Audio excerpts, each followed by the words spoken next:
Welcome to another double shot. We are here on Monday, the first Monday of the new year, and something that I have been pleasantly surprised by is a complete and utter lack of conversation around resolutions. And I don't know if the media didn't talk about it because we had 2 terrorist attacks, but I was pleasantly surprised by that because it kind of feels like resolutions are very 1990.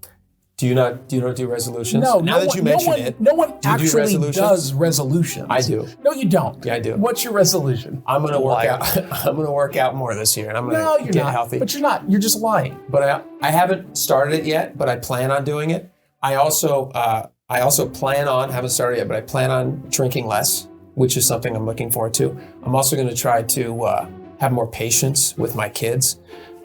If I drink less, I imagine that one will actually become easier as well. Will be easier.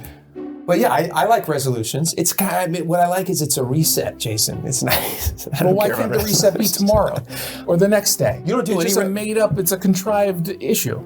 Well, it's a calendar reset. People like that. But you get a calendar reset every month, or every week, or every day. Yeah, right? I mean, you can do it whenever. It would be tedious every month to announce to the world, my resolution for you don't have February. to announce it to anyone.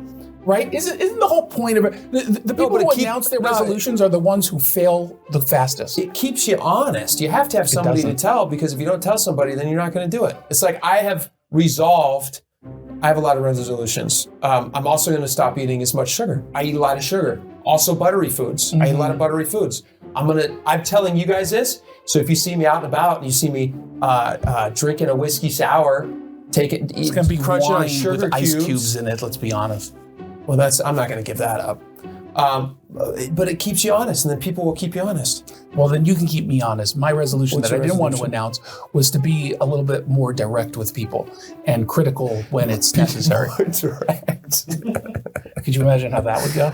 Yeah, it's exactly what you are right now. Yeah, more direct than now. I want to become more of the kind of person that I already am. I want to be kind of abrasive. But see, there are times. I want to talk about people behind their backs. There are times when I let things go, like an example, the horrible lighting in this studio as a result of total incompetence. We've talked about this many times behind the scenes. My face suffers from it. It really which is does. Why people notice. Which is why you're wearing a hat right now and the bald spot. But it's really to cover up some of the oiliness that is due not towards, well, you got oily skin. We talked about that. I don't have oily skin. I have fresh skin. People often say you look fresh as the day you were born, which feels like too much of a compliment. Kind of infantilizing.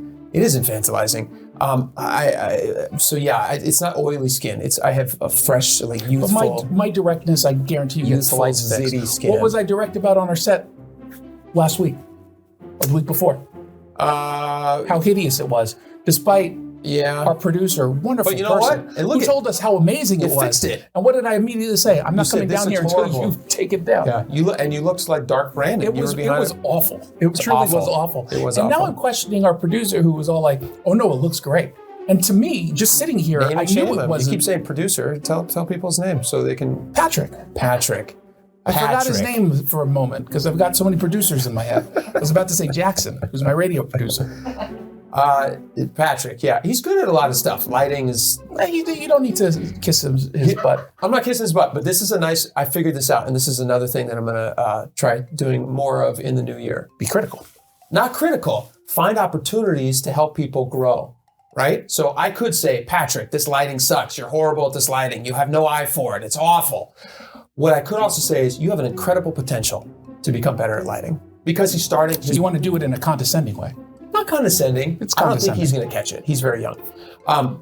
It starts at a very low level, and then you have a lot of place to go. That's the thing. You have a lot of place to go. So, I feel like me yelling at someone will get results faster than yours. Let's try. Let's see how the next video works out. Patrick, I think you have a lot of places you can go with lighting. Patrick, your lighting sucks. Fix it.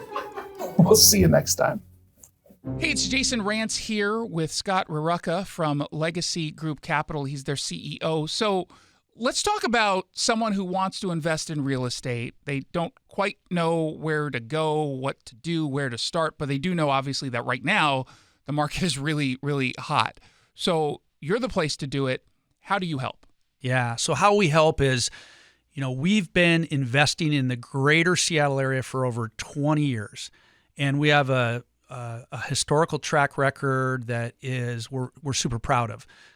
Double-digit returns over time with no investor losses. And if you can find somebody else out there that's done that, you should probably talk to them. And how we really do it is we're lending on real estate, and we're also acquiring real estate and building it and developing it. All those things come out of a fund that people invest into. So there's lending and there's acquisition.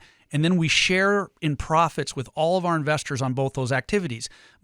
Jason, most people can't do that on their own. They're not going to go develop properties. They're not going to go be a bank and lend money.